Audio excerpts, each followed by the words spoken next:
사람을 만날 때 어떻게 해야 할까? 이 단순한 질문이 요즘 유난히 마음을 때립니다. 살아오며 수없이 많은 관계를 맺고 끊고, 호의를 베풀고, 상처를 입고, 또 다시 마음을 열었던 우리. 그런데 어느 순간부터 관계가 두렵고, 호의가 부담이고, 진심이 외면당하는 일이 반복되면 이런 생각이 들게 되죠. 내가 뭔가 잘못하고 있는 걸까? 하지만 그건 당신이 잘못해서가 아닙니다. 오히려 너무 잘하려 했기 때문일지도 모릅니다. 이 글은 그런 당신을 위한 글입니다. 착한 사람으로 살아오며 너무 많이 베풀고, 너무 많이 공감하고, 너무 빨리 마음을 열었던 당신. 그래서 상처받고, 때론 조용히 눈물 흘렸던 그 시간들. 이제는 사람을 만나기 전에 먼저 내 마음의 자리를 점검할 시간이 필요합니다. 처음부터 너무 잘해주지 말라는 조언이 왜 필요한지, 모든 말에 공감하지 말라는 충고의 본질이 무엇인지, 나를 너무 빨리, 너무 많이 보여주지 않아야 하는 이유는 무엇인지, 그 모든 질문에 조용히 답해주는 세 편의 이야기. 당신이 앞으로의 관계에서 더 단단하게, 더 지혜롭게 설 수 있기를 바라며 천천히 마음을 열고 읽어보시길 권합니다. 이제 관계는 좋은 사람이 아니라 건강한 나로부터 시작됩니다. 오늘은 사람을 만나면 처음부터 너무 잘해주지 말라는 말을 곱씹게 됩니다. 살아보니 알겠더라고요. 호의는 참 따뜻한 마음에서 나오는데 그 호의가 오래가지 못하고 상처가 되어 돌아올 때가 있다는 거요. 나이 들수록 우리가 처음부터 잘해주지 말았어야 했던 관계들이 하나둘 떠오릅니다. 착하게 시작했다가 결국 마음만 다쳐 돌아왔던 일들 말이에요. 중장년의 삶 속에서 수많은 관계를 쌓으며 살아왔습니다. 결혼도 하고 자녀를 키우고 직장과 사회 속에서 사람들과 부대납니다. 그럴수록 우리는 착한 사람이 되고 싶다는 마음을 깊이 품게 됩니다. 도와주면 언젠가 보답받을 것이라거나,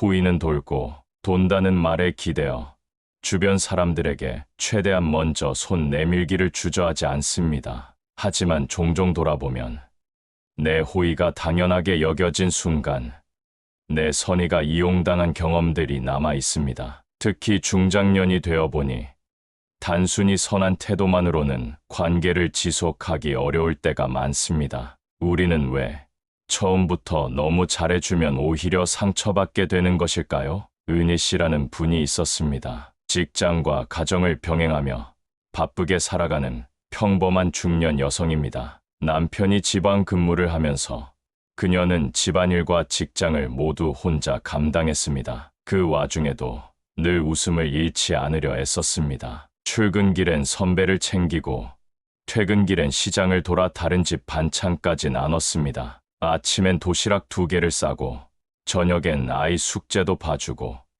시어머니 약까지 챙겼습니다. 모두가 그녀를 믿음직하고 따뜻한 사람이라 칭찬했습니다. 하지만 시간이 흐를수록 그녀의 호의는 더 이상 특별한 게 아니게 되었습니다. 그러던 어느 날 야근을 마치고 집에 들어섰는데 옆집 이모가 아이가 다쳤다며 도움을 청합니다. 은희 씨는 또다시 병원을 다녀오고 식구들은 우리 며느리 참 고생한다는 말 한마디 외엔 손 하나 까딱하지 않았습니다. 그날 밤 은희 씨는 문득 눈물을 흘렸습니다. 왜 나만 뛰어다녀야 하지? 왜 내 고생은 당연하게 여겨질까? 그제야 깨달았답니다. 내가 베푼 호의는 어느새 당연한 게 되어 있었고 상대는 고마움을 느끼기보다 기대만 키웠다는 거려. 우리가 누군가에게 호의를 베풀 때 처음엔 도움을 주고 싶다는 순수한 마음에서 시작합니다. 하지만 이 호의는 종종 변질됩니다. 당연함이 되고 그 기준은 점점 높아지고 결국 기대에 못 미치면 실망이 됩니다. 그 실망은 고스란히 나에게 돌아오죠. 부처님은 말씀하셨습니다. 자비롭되 나 자신을 해치지 말라. 모든 자비는 내가 견딜 수 있는 만큼만 베풀어야 한다는 뜻입니다. 자비는 지혜와 함께 가야 합니다. 또 다른 이야기. 경수 씨, 그는 중견기업의 팀장으로 후배들을 누구보다 아끼고 도와주는 사람이었습니다. 야근을 대신해주고 회식비도 내주고 스트레스 많다는 후배에겐 마사지 쿠폰까지 챙겨줬죠. 그런데 일이 꼬이기 시작했을 때 그 도움을 받던 이들은 어느새 등을 돌렸습니다. 심지어 책임까지 경수 씨에게 전가했습니다. 그는 그제야 깨달았습니다. 내가 한 호의가 상대에겐 당연한 게 되어버렸구나. 호의의 스프링클러라는 말이 있습니다. 처음엔 고마워하던 물줄기가 계속되면 당연한 배경음처럼 여겨집니다. 이처럼 착한 행동이 오히려 나를 짓누르는 짐이 될 수 있습니다. 이제 우리는 알아야 합니다. 처음부터 너무 잘해주지 않아야 한다는 거요. 선을 지켜야 한다는 거요. 왜냐면 그 선은 곧 나의 에너지이자 자존감이고 관계의 균형이기 때문입니다. 지나친 호의는 상대에게 의존성을 키우고 나에게는 탈진을 줍니다. 때로는 상대의 성장을 막기도 합니다. 이 사람은 해줄 거야라는 신호는 책임을 지우기보단 미루게 만듭니다. 반대로 처음부터 내 호의의 범위를 명확히 하면 상대도 감사할 줄 알고 관계가 훨씬 오래 갑니다. 그렇게 내가 선을 지킬 때 상대는 그 선을 존중할 수 있게 됩니다. 그래서 우리는 연습해야 합니다. 애노라고 말하는 것, 거절하되 친절하게 말하는 것. 이번엔 힘들 것 같아요. 다음에 여유 생기면 도울게요. 그리고 매일 나에게도 물어야 해요. 오늘 나는 나에게 잘해줬는가? 내가 도운 만큼 나를 돌보고 있는가? 부처님께서도 말씀하셨습니다. 무소의 뿔처럼 혼자서 가라. 이 말은 냉정하게 살라는 뜻이 아닙니다. 관계 속에서 내 마음을 잃지 말고 내 길을 잃지 말라는 뜻입니다. 또한 남을 사랑하되 나 자신도 사랑하라. 이 자비는 내가 무너지지 않도록 중심을 잡는 사랑입니다. 그러니 오늘부터는 너무 착한 사람이 되려 애쓰지 마세요. 처음부터 너무 잘해주지 않아도 됩니다. 진짜 착한 사람은 먼저 자기 마음을 지키는 사람입니다. 상대와 나 사이의 선을 긋고 그 안에서 진심을 나누는 사람입니다. 그렇게 당신의 호의는 더 깊고 오래갑니다. 그리고 무엇보다 당신 자신도 지킬 수 있습니다. 이 글이 오늘 당신의 마음에 하나의 선이 되어 남길 바랍니다. 그 선 위에 당신의 진심이 편안히 머물 수 있기를 바랍니다. 오늘은 이런 생각이 들었습니다. 사람을 만나면 모든 말에 공감하지 마라. 이 말 처음 들으면 차갑게 느껴질 수 있습니다. 하지만 살아보니 이 말이 점점 가슴 깊이 새겨지기 시작합니다. 공감은 따뜻한 마음의 표현이지만 때로는 그 따뜻함이 나를 상처 입히기도 하더라고요. 중장년이 되면서 우리는 수없이 많은 이야기를 듣습니다. 지인들의 하소연, 가족의 불평, 직장 동료의 고민 다 들어주다 보면 내 마음은 점점 지쳐갑니다. 더 큰 문제는 내가 공감한 말이 어느 날 내가 그렇게 말했잖아로 되돌아올 때입니다. 그 순간 느끼는 배신감은 너무도 깊습니다. 혜진 씨의 이야기를 해볼까요? 혜진 씨는 50대 초반의 워킹맘입니다. 동네 친구들과도 친하고 회사에서도 후배들에게 인기가 많죠. 이유는 단 하나, 잘 들어주기 때문입니다. 누구의 말이든 진심으로 고개를 끄덕이고 맞장구 치며 위로해줍니다. 그러다 보니 고민을 털어놓는 사람이 끊이질 않았습니다. 그런데 일이 하나 터졌습니다. 동네 지인 중 한 명이 남편과의 갈등을 털어놓았고 혜진 씨는 그저 맞장구 쳤습니다. 아이고, 그런 말 들으면 속상하지. 남편이 너무했다. 그런데 몇 달 후 그 지인의 남편이 혜진 씨에게 따져왔습니다. 제 아내가 당신 말 듣고 저한테 대들기 시작했대요. 왜 가정일에 끼어듭니까? 순간 혜진 씨는 얼어붙었습니다. 자기는 단지 들어준 것뿐인데, 위로한 것뿐인데 어느새 남의 가정 문제의 원인으로 몰려 있었던 겁니다. 부처님은 이렇게 말씀하셨습니다. 지혜로운 이는 모든 말에 동하지 않는다. 공감은 아름답지만 모든 말에 깊이 관여하면 내 마음이 휘청거릴 수 있다는 경고입니다. 실제로 잘 들어주는 사람은 자주 책임져야 할 사람이 되어버립니다. 그 사람이 잘못된 선택을 해도 그 말을 들어준 사람이 책임을 나누게 되는 경우가 많습니다. 또 다른 이야기가 있습니다. 정우 씨는 부하 직원의 반복되는 불평을 늘 경청해 왔습니다. 팀장으로서 후배들이 불만을 토로할 때 그럴 수도 있지. 내 마음 이해라고 다 받아주었습니다. 그런데 후배가 갑자기 인사 문제로 회사를 그만두겠다고 했을 때 그는 말했습니다. 팀장님도 그 문제 심각하다고 했잖아요. 정우 씨는 말문이 막혔습니다. 그는 단지 듣고 고개를 끄덕였을 뿐인데 그 말이 공식적인 의견이 되어 돌아온 겁니다. 그날 이후 그는 깨달았습니다. 공감은 때로 내 말처럼 받아들여지고 나를 곤란하게 만들 수 있다는 것을요. 그렇다고 우리가 차가운 사람이 되어야 할까요?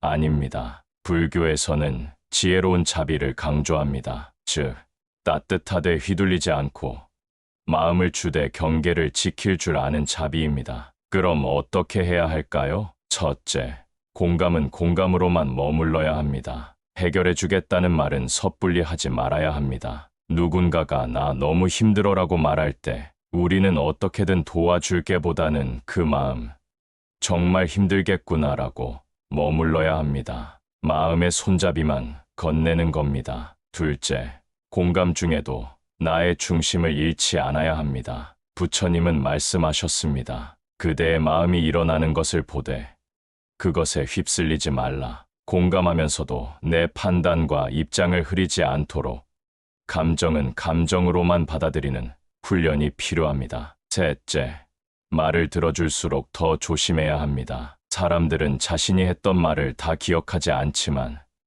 내가 한 말은 똑똑히 기억해냅니다. 그래서 공감할수록 한 발자국 뒤에서 바라보는 연습이 필요합니다. 그럴 수도 있겠네 정도로 여지를 남겨야 합니다. 넷째, 내 마음이 지쳐 있을 땐 들어주지 않아도 괜찮습니다. 무조건 들어주는 것이 선한 것도 인격이 높은 것도 아닙니다. 내가 지쳐 있다면 지금은 내가 감당할 수 없을 것 같아 미안해라고 솔직히 말할 줄 알아야 합니다. 그리고 무엇보다 중요한 것, 당신의 감정도 누군가에게는 공감받아야 할 대상이라는 사실입니다. 늘 들어주기만 하는 사람도 위로받아야 합니다. 착한 사람, 잘 들어주는 사람이 되는 것보다 중요한 건 내 마음이 무너지지 않게 지키는 일입니다. 오늘 하루 누군가의 말을 들을 기회가 있다면 이렇게 물어보세요. 내가 지금 이 말을 들어줄 만큼의 마음의 여유가 있을까? 그 질문이 당신을 지켜줄 겁니다. 모든 말에 공감하지 않아도 괜찮습니다. 공감은 줄 수 있는 만큼 줄 때 가장 따뜻합니다. 지혜로운 공감, 따뜻하지만 단단한 당신을 지켜주는 마음의 울타리입니다. 사람을 만나면 나를 너무 많이 보여주지 마라. 어쩌면 이 말은 중년이 되어본 사람만이 깊이 공감할 수 있는 조언일지도 모릅니다. 어릴 땐 말이죠.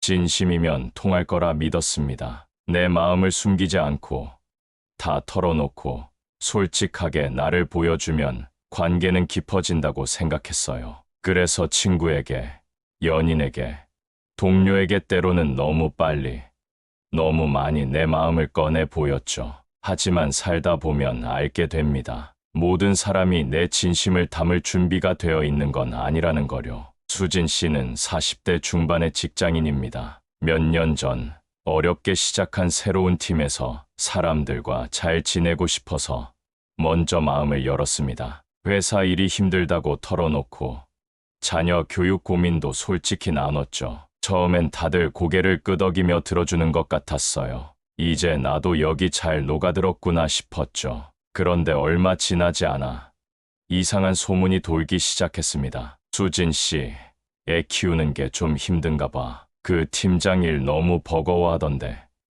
심지어 자신의 고민을 편하게 털어놓았던 동료조차 다른 사람들 앞에서 그 이야기를 우스갯소리로 흘리고 있었습니다. 수진 씨는 충격이었습니다. 분명 진심으로 믿고 진심으로 털어놓은 이야기였는데 그게 다른 사람들에게는 단지 소재였던 겁니다. 그때부터 수진 씨는 말수가 줄었고 관계에 벽이 생겼습니다. 그리고 혼잣말로 이렇게 되뇌었습니다. 내가 너무 빨리, 너무 많이 보여줬구나. 부처님은 이렇게 말씀하셨습니다. 마음은 흘러넘치는 물과 같다. 그릇이 준비되지 않은 자에게 붓지 마라. 내 마음을 받아줄 그릇이 준비되지 않은 사람에게 진심을 쏟아붓는 건 결국 나만 상처받는 일이 될 수 있습니다. 누군가는 내 상처를 공감하지만 누군가는 그 상처를 평가하거나 소비합니다. 누군가는 내 속 이야기를 안아주지만